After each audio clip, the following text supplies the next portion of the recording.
दोस्तों सब्सक्राइब करें और इस बेल आइकन को दबाएं और पाएं वीडियो सबसे पहले।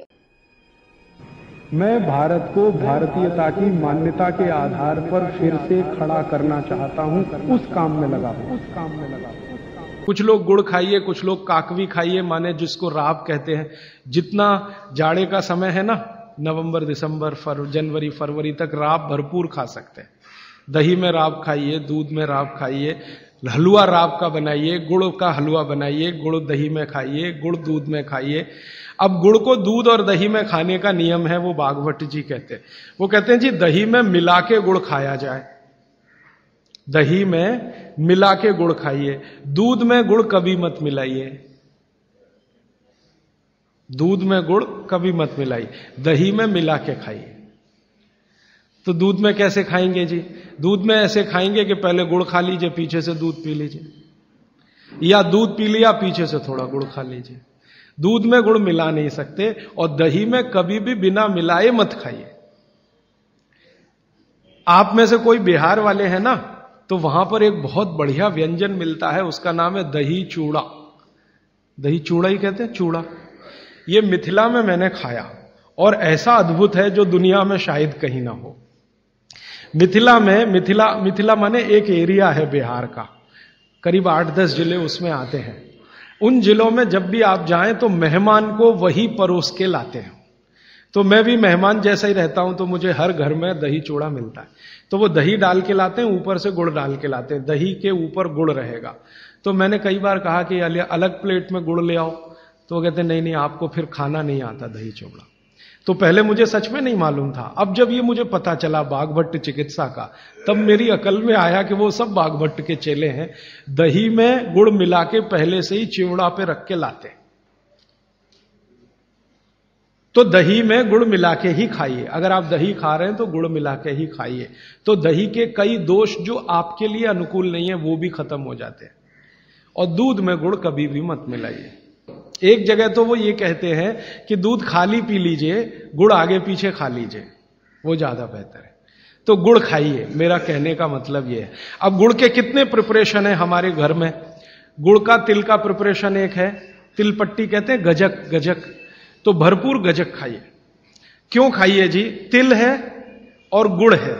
गुड़ में जो केमिकल है ऑर्गेनिक, तिल में लगभग वही सब है जो गुड़ में है। तिल भी क्षारीय है, गुड़ भी क्षारीय है, और दोनों क्षारीय चीजें खाएंगे तो पेट के अम्ल को बैलेंस करती रहेंगी। तो तिल गुड़ रोज खाइए, माने तिल की पट्टी बनाइए, गजक बनाइए, नहीं तो तिल का लड्डू बनाइए, गुड़ के साथ बनाइए। फिर इसी तरह से मूंगफली है, मूंगफली भी क्षारीय है और गुड़ भी क्षारीय है।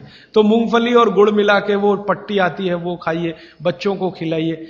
और आपके पास जो भी प्रिपरेशन है गुड़ तिल के, गुड़ मूंगफली के, वो सब बनाइए। और ये जो 3-4 महीने हैं, नवंबर दिसंबर जनवरी फरवरी तक, भरपेट खाइए, भरपूर खाइए, क्योंकि इस समय आपके शरीर को इन्हीं की जरूरत है।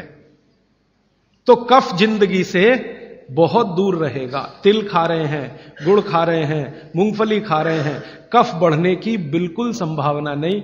तो जिंदगी में कफ के रोग आने की संभावना नहीं। अब जानते कफ का सबसे खराब रोग क्या है? मोटापा। मोटापा कम करना है तो भरपेट गुड़ खाइए, भरपेट तिल खाइए, भरपेट मूंगफली खाइए, मोटापा भी कम हो जाएगा। हाँ, आपको डर है ना, तिल खाएंगे जी उसमें से तेल है। तेल तो है तिल में, लेकिन वो HDL वाला, LDL वाला नहीं है, VLDL। ये मोटापा जो है ना, वो VLDL और LDL का चक्कर है। HDL जैसे ही बढ़ेगा, मोटापा अपने आप कम होगा, पेट अंदर ही जाएगा। आप में से कोई भी मेरे कहने पर 3 महीने एक एक्सपेरिमेंट कर लीजिए। तिल चबा चबा के खाइए, खाने के बाद 3 महीने के बाद वजन नापेंगे, 8-10 किलो कम मिलेगा, कम से कम इतना कम मिलेगा।